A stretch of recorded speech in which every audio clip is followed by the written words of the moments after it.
ಬೆಂಗಳೂರು ತಂತ್ರಜ್ಞಾನ ಮೇಳಕ್ಕೆ ನಿನ್ನೆ ತೆರೆ ಬಿದ್ದಿದೆ. ಇದೇ 19ರಿಂದ 21ರವರೆಗೆ ನಡೆದಂತ ಈ ವರ್ಚುವಲ್ ಮೇಳದಲ್ಲಿ ಕರ್ನಾಟಕ ಹಲವು ಒಪ್ಪಂದ ಹಾಗೂ ಕೆಲ ಅಭೂತಪೂರ್ವ ಸಾಧನೆಗಳನ್ನು ಮಾಡಿದೆ.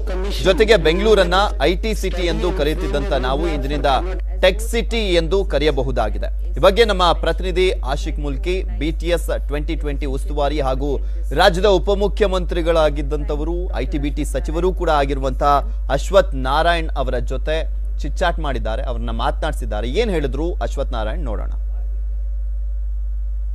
ನೆಕ್ಸ್ಟ್ ಇಸ್ ನೌ ಅಂದ್ರೆ ಮುಂದಿನದು ಈಗಲೇ ಅನ್ನುವಂಥ ಒಂದು ಧ್ಯೇಯವಾಕ್ಯದೊಂದಿಗೆ ಆರಂಭಗೊಂಡಂತಹ BTS ಅಂದ್ರೆ ಬೆಂಗಳೂರು ಟೆಕ್ ಸಮಿಟ್ 2020 ಇದೀಗ ಇವತ್ತು ತೆರೆ ಬಿದ್ದಿರುವಂಥದ್ದು. 3 ದಿನಗಳ BTS 2020 ಸಮಿಟ್ ಇಲ್ಲಿಗೆ ಇವತ್ತು ಮುಕ್ತಾಯಗೊಳ್ತಾ ಇದೆ. ಯಶಸ್ವಿ ಆಗಿದೆ. ಹೇಗೆ ಸಾಧ್ಯ ಆಯಿತು? ಪರ್ಟಿಕ್ಯುಲರ್ಲಿ ಕೋವಿಡ್ ಟೈಮಲ್ಲಿ ವರ್ಚುವಲ್ ಮಾಡೋದು ತುಂಬಾ ದೊಡ್ಡ ಸವಾಲಿದೆ.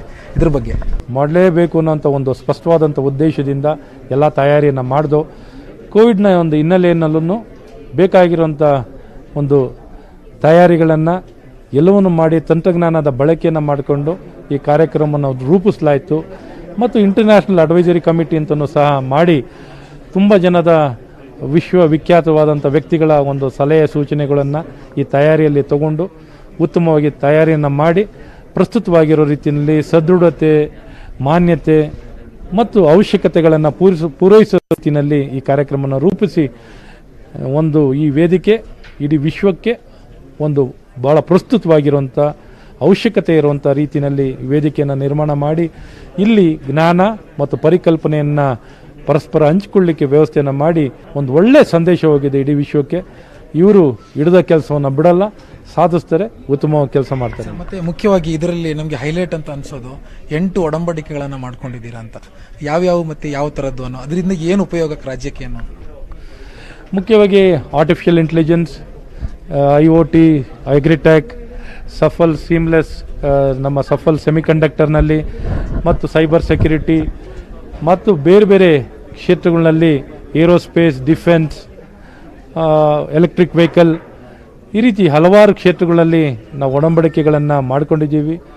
ಇಲ್ಲಿ ಪರಸ್ಪರವಾಗಿ ಆ ಸಂಸ್ಥೆಯವರು ನಮ್ಮ ಸಂಸ್ಥೆಯವರು ಇಲ್ಲಿ ಅವರು ಎಕ್ಸ್ಚೇಂಜ್ ಆಫ್ ಪೀಪಲ್ ಮಾಡಲಿಕ್ಕೆ, ವ್ಯಕ್ತಿಗಳು ಎಲ್ಲಿಂದ ಅಲ್ಲಿಗೆ ಹೋಗ್ಲಿಕ್ಕೆ ಅವಕಾಶ ಮಾಡಿಕೊಡುವಂಥದ್ದು, ಸಂಪನ್ಮೂಲ ಹಂಚಿಕೆ ಮಾಡಿಕೊಳ್ಳುವಂಥದ್ದು, ಇವೆಲ್ಲವನ್ನು ಮಾಡಿಕೊಂಡು exchange of ideas, exchange of facility, exchange of resource, exchange of ಮಾರ್ಕೆಟ್ನ ಆಕ್ಸೆಸ್ ಮಾಡಲಿಕ್ಕೆ ಎಲ್ಲವನ್ನು ಮಾಡಿ ಭಾಳ ಉತ್ತಮವಾಗಿ ಮಾಡಿ ಭಾಳ ಸ್ಪಷ್ಟವಾಗಿ ಏನನ್ನು ಸಾಧಿಸಬೇಕು, ಏನನ್ನು ಪಡ್ಕೋಬೇಕು, ಅಲ್ಲಿ ಆಗಿರುವಂಥ ಬೆಳವಣಿಗೆಗಳನ್ನು ಸಹ ಇಲ್ಲಿ ಮಾಹಿತಿಗಳನ್ನು ಹಂಚಿಕೊಳ್ಳುವಂಥದ್ದು. ಈ ಸಬ್ಮಿಟ್ ಮಾಡೋ ಮೂಲಕ ಒಂದಿಷ್ಟು ಸ್ಟಾರ್ಟ್ಅಪ್ಗಳಿಗೆ ಅದರ ರೀತಿಯಾದಂಥ ಪರಿಕಲ್ಪನೆಗಳನ್ನು ನೀವು ಈಗಾಗಲೇ ಯೋಚನೆ ಮಾಡ್ಕೊಂಡಿದ್ದೀರಿ. ಇದರಿಂದ ರಾಜ್ಯದಲ್ಲಿ ಉದ್ಯೋಗ ಆ ಥರದ್ದೇನೋ ಸೃಷ್ಟಿ ಆಗುತ್ತಾ? ಖಂಡಿತ. ನೋಡಿ, ಇವತ್ತು startup capital of the world ಆಗಲಿಕ್ಕೆ ನಾವು ಹೊರಟಿದ್ದೀವಿ.